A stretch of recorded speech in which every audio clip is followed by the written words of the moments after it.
Good morning प्यारे बच्चों। आज हम करेंगे वर्कशीट नंबर 86। सब्जेक्ट है हिंदी व्याकरण। क्लास आपकी 10th है। डेट है 15 फरवरी। आज का हमारा टॉपिक है पद परीक्षा। इंपॉर्टेंट टॉपिक है। इंपॉर्टेंट क्यों है? क्योंकि अब जो वर्कशीट आ रही है हमारी, इन्हीं के द्वारा आपके बोर्ड एग्जाम आने वाले हैं, उनकी तैयारी कराई जा रही है। ठीक है, इन्हीं वर्कशीट के द्वारा। तो इसलिए बहुत इंपॉर्टेंट वर्कशीट है आजकल की। और हमारा रिवीजन चल रहा है, उससे हमें पता चलता है कि हमने कितना अभी तक पढ़ा है। ठीक है, पद परीक्षा के बारे में आप कितना जानते हो और इन क्वेश्चन को आप कर भी सकते हो या नहीं। अगर आप यहीं नहीं कर पाओगे तो एग्ज़ाम में भी नहीं कर पाओगे, सीधी सी बात है। ठीक है, तो इसीलिए इन वर्कशीट को करना बहुत ज़रूरी है। यहाँ से रिवीजन भी होगा और हमारी एग्ज़ाम की तैयारी भी होगी। तो शुरू करते हैं आज की वर्कशीट को। प्यारे बच्चों, अभी तक आप अपने पाठ्यक्रम के लगभग सभी व्याकरणिक बिंदुओं के बारे में जान चुके हैं। आइए आज हम पद परीक्षा का अभ्यास करेंगे। तो पद परीक्षा होता क्या है? ठीक है, पद होते क्या हैं? मान लो कोई वाक्य दिया गया है कि राम स्कूल जाता है। ठीक है, एक वाक्य है। तो इसमें जो जितने भी शब्द प्रयोग हुए हैं हमारे, वो व्याकरणिक जो नियम होते हैं उनका पालन करते हुए प्रयोग हुए हैं। ठीक है, जैसे उनका मतलब कौन सा संज्ञा है, सर्वनाम है, वो कहाँ पर आएगा, ठीक है, क्रिया कहाँ पर आएगी, ये सारे नियम जो होते हैं इनका प्रयोग करते हुए ये हमारे शब्द जो प्रयोग हुए हैं, इन्हीं शब्दों को बोलते हैं पद। ठीक है, अब इनका परीक्षा कैसे पूछ लेगा कि अभी अब स्कूल क्या है। ठीक है, स्कूल का हमें परीक्षा बताना है। जो स्कूल जो हमारा पद प्रयोग हुआ है वाक्य में, उसका परीक्षा देना है। संज्ञा है, सर्वनाम है, विशेषण है, क्रिया है, क्या है। ठीक है, या फिर किस तरह का सर्वनाम है या किस तरह की संज्ञा है, सारे हमसे पूछ लेगा। इन्हीं का परीक्षा देना बोला जाता है पद परीक्षा। तो इसके आगे देखते हैं अब हमें। जब कोई शब्द व्याकरण के नियमों के अनुसार किसी वाक्य में प्रयुक्त होता है तो उसे पद कहते हैं। और वह शब्द व्याकरण के किन किन नियमों के अनुसार प्रयुक्त होता है अथवा उस पद का विस्तृत व्याकरणिक परीक्षा देना पद परीक्षा कहलाता है। अब आपको अच्छे से समझ में आ गया होगा क्योंकि मैंने एक उदाहरण देकर आपको समझा दिया था। उसके बाद आगे देखते हैं। अब नीचे दिए गए प्रश्नों को ध्यानपूर्वक पढ़ें और रेखांकित पद से जुड़े व्याकरणिक नियमों को पहचान कर उसके पद परीक्षा संबंधी विकल्प को चुनिए। यानी अब हमें अपना अभ्यास करना है। सबसे पहला क्वेश्चन दिया गया है हमारा, इसमें कह रहा है हवालदार साहब जीप में बैठकर चले गए। तो क्या है हमारा जीप जो है शब्द, इसमें जो पद है उसका हमें परीक्षा देना है। क्या है जीप?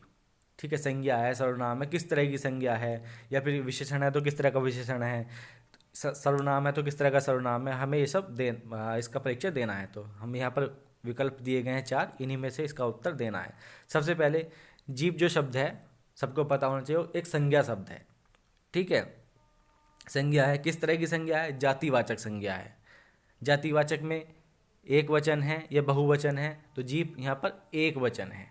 ठीक है, इसी तरीके से हम देख लेंगे पहला विकल्प। दूसरे देखेंगे, इसमें सर्वनाम दिया गया है, सर्वनाम तो है नहीं तो ये कट जाएगा। तीसरे में क्रिया विशेषण, तो ये भी कट जाएगा। ठीक है, मैंने पहले बताया था जीप क्या है, संज्ञा है। तो संज्ञा हमारे किन 2 ऑप्शन में दी गई है, पहले में और चौथे में।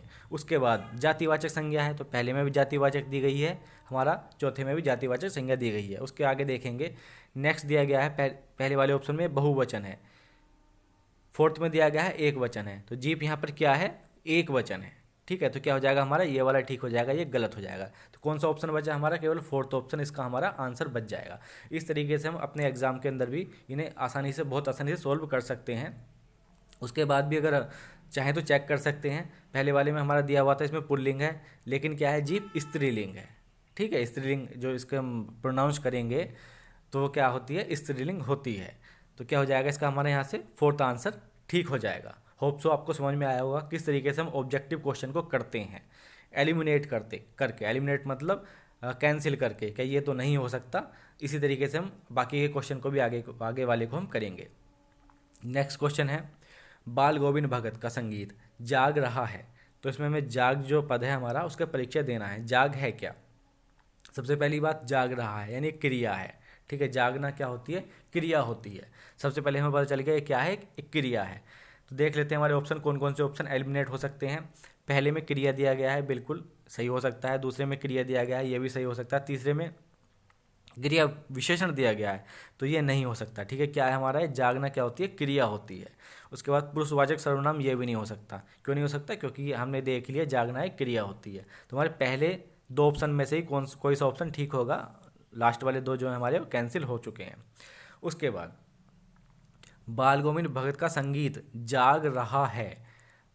पहले ऑप्शन को देखेंगे, आगे पुल्लिंग दिया है, सेकंड वाले में स्त्रीलिंग दिया है, ठीक है। तो क्या है, जाग रहा है, तो क्या है, पुल्लिंग है, ठीक है। तो क्या हो जाएगा यहाँ से हमारा स्त्रीलिंग वाला भी कैंसिल हो जाएगा, एक ही ऑप्शन बचा हमारा पहला ऑप्शन, सकर्मक क्रिया। सकर्मक क्रिया पुल्लिंग एक वचन वर्तमान काल, इसका हमारा पद परिचय हो जाएगा। जागना शब्द का, जाग रहा है का, तो इसका हमारा फर्स्ट ऑप्शन ठीक हो जाएगा। नेक्स्ट क्वेश्चन है, उम्मीद करता हूँ आपको अच्छे से समझ में आ रहा होगा। इसमें कह रहा है वाह, हलवा तो बहुत ही स्वादिष्ट है, तो हमें इसमें वाह शब्द का परिचय देना है। सबसे पहले इसमें वाह है क्या, पहले में दिया गया विशेषण है, क्रिया विशेषण है, ठीक है, अव्यय है, विस्मयबोधक है, ये जातिवाचक संज्ञा है। सबसे पहला हमें पता है वाह जो होता है विस्मयबोधक होता है, ठीक है। तो क्या हो जाएगा हमारा, या तो हमारा ये वाला ऑप्शन ठीक होगा या हमारा ये वाला ऑप्शन ठीक होगा, बाकी के जो दो ऑप्शन है हमारे वो कैंसिल आउट हो जाएंगे, ठीक है। यानी या तो हमारा फर्स्ट ठीक होगा या हमारा थर्ड ऑप्शन ठीक होगा। क्यों, क्योंकि वह एक जो होता है विस्मयबोधक शब्द होता है। उसके बाद पहले में दिया गया था ये एक विशेषण है या फिर अव्यय है। अभी आपको इसमें कन्फ्यूज़न होगा तो आगे देख लेते हैं। आगे दिया गया है इसमें शोक सूचक है या हर्ष सूचक है, ठीक है। यानी शोक मतलब जिससे कि हमें दुख की अनुभूति हो रही हो, लेकिन क्या है हमारा वाह हलवा तो बहुत ही स्वादिष्ट है, तो क्या है इसमें हर्ष की अनुभूति हो रही है। तो कौन सा सूचक है हमारा, ये हर्ष सूचक शब्द है, तो इसका हमारा आंसर हो जाएगा थर्ड ऑप्शन, ठीक है। यानी अव्यय है, विस्मयबोधक है और हर्ष सूचक है। अव्यय का मतलब होता है जिन शब्दों का हम कुछ परिवर्तन नहीं कर सकते, उन्हें बहुवचन नहीं बना सकते, स्त्रीलिंग पुल्लिंग नहीं बना सकते, इस तरीके से हम कुछ नहीं कर सकते, वो सारे शब्द क्या होते हैं, अव्यय शब्द कहलाते हैं, ठीक है। तो वह हमारा एक अव्यय है, विस्मयबोधक है और हर्ष सूचक है।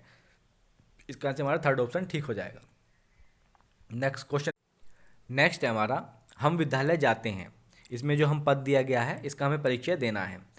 किस तरीके से देंगे, हम जो होता है एक सर्वनाम होता है, आप सबको पता है। तो हम अब ऑप्शन देख लेते हैं किन किन ऑप्शन में हम सर्वनाम दिया गया है। पहले में निजवाचक सर्वनाम, दूसरे में पुरुषवाचक सर्वनाम, तीसरे में व्यक्तिवाचक संज्ञा, संज्ञा नहीं है क्या है, सर्वनाम है, तो हमारा तीसरा ऑप्शन तो कैंसिल आउट हो जाएगा। फोर्थ में गुणवाचक विशेषण, ये भी हमारा कैंसिल आउट हो जाएगा, ठीक है, क्योंकि विशेषण नहीं है, ये एक सर्वनाम है। तो ऑप्शन बचे हमारे दो, पहला और दूसरा, इनमें से कौन सा ऑप्शन हमारा ठीक होगा आगे देख लेते हैं। हम क्या होता है, पुरुषवाचक सर्वनाम होता है, ठीक है, और क्या हो जाएगा हमारे यहाँ से, इसलिए पहला ऑप्शन भी हमारा कैंसिल आउट हो जाएगा, क्योंकि इसमें निजवाचक दिया गया था, जिसका हमारे यहाँ से बी ऑप्शन ठीक हो जाएगा। क्यों होगा बी ऑप्शन ठीक, एक बार समझ लेते हैं। यानी हम पुरुषवाचक सर्वनाम है, उत्तम पुरुष है, उत्तम पुरुष में कौन कौन से शब्द आते हैं, मैं, ठीक है, हम, ये जो इंग्लिश में फर्स्ट पर्सन जिसे बोलते हैं वो हमारा उत्तम पुरुष होता है। तो क्या हो जाएगा यहाँ से, हम पुरुषवाचक सर्वनाम है, उत्तम पुरुष है, पुल्लिंग है, बहुवचन है और यहाँ पर कर्ता कारक में प्रयोग हुआ है, इसका हमारा यहाँ से सेकेंड आंसर ठीक हो जाएगा। लास्ट है हमारा, रीना 10वीं कक्षा में पढ़ती है। तुम्हें बताना जो 10वीं शब्द है, जो पद है, उसका परिचय देना है। पहले ऑप्शन में दिया गया है गुणवाचक विशेषण, क्रिया विशेषण, संख्यावाचक विशेषण या भाववाचक संज्ञा। तो क्या है हमारे यहाँ पर, ये जो कक्षा है उसकी विशेषता बता रहा है, ठीक है, कक्षा कौन सी है, 10वीं है, तो क्या 10वीं जो शब्द है यहाँ पर वो विशेषण है। तो कौन कौन से ऑप्शन हमारे कैंसिल हो जाएंगे, एक तो हमारा फोर्थ जो है संज्ञा दे रखा था, ये हमारा कैंसिल हो जाएगा, और हमारा जो क्रिया विशेषण दे रखा है ये भी हमारा कैंसिल हो जाएगा, क्योंकि एक विशेषण है ना कि क्रिया विशेषण। तो बच गए हमारे अब फर्स्ट और थर्ड, इनमें से हमें अपना आंसर छांटना है। 10वीं कैसा है, संख्यावाचक विशेषण है ना कि गुणवाचक, तो हमारा पहला वाला भी यहाँ से कैंसिल हो जाएगा। क्या बचा हमारा थर्ड ऑप्शन अब बच गया, तो इसका आंसर हो जाएगा हमारा थर्ड ऑप्शन।